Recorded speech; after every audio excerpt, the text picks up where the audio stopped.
રામ રામ ને સીતારામ. જો તૈયાર થઈ ગયા હતા. આજે આ તો બ્લોગમાં 17મો દિવસ હવે તો રવિવાર એટલે રખડવા જઈશું. પછી જોઈ લ્યો જેઠાલાલ આવી ગયા હતા ફાફડા ખાઈ લીધા. પછી रहा नहीं जाता तड़प ही ऐसी है ना.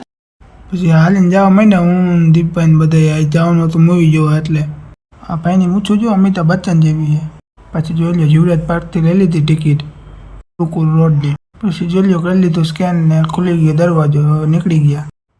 પછી ચડી ગયા સીડીમાં. લઈને મને એકલી જાય જો ઉપર પહોંચી ગયા સ્ટેશને. રાહ જોઈ. જો આવી ગઈ ટ્રેન. હવે આમાં ચડી જઈશું. પછી જો બેસી ગયા ટ્રેનમાં. આવું ખાલી હો અત્યારે તો. પછી ગુરુકુળ ઉતરીને પછી હાલ્યા થોડુંક. આવી ગયો જો હિમાલય મોલ. પછી આ પંખો જો કેવડો મોટો. એમાં એમથી પંખો એક પવન ચક્કી. અહીંયા જુડિયો હતો તો અહીંયા આટો મારી લીધો જુડિયોમાં. ફાઇનલી પહોંચી ગયા અંદર હો મૂવીમાં. જોઈ લ્યો તમે 12 ઉપાય ગયા એન્ટર. જોઈ લ્યો સીટ ગોતી. હવે જો આરામથી હોઈ ગયા પાછળ. આપણી હતી એટલે જો હોઈ ગયા ની મને એમ. કેવો ઓલું સોંગ જોઈ લ્યો. મૂવી પૂરી એટલે આપણે નીકળી ગયા બહાર. થઈ ગયા ઓટોમાં. કારણ કે આપણે જવાનું હતું થલતે તુવેર ટોઠા ખાવા હતું. પછી વેઇટિંગ તો જો આપણને એમ થાય આને જ કમાણી છે. પછી થોડુંક મેનુ જોઈને દઈ દીધું ઓર્ડર. ટોઠા આવી ગયા તો હવે જમી લઈ. બધાને મારા જય શ્રી કૃષ્ણ અને જય શ્રી રામ. મળશું હવે આવતા બ્લોગમાં.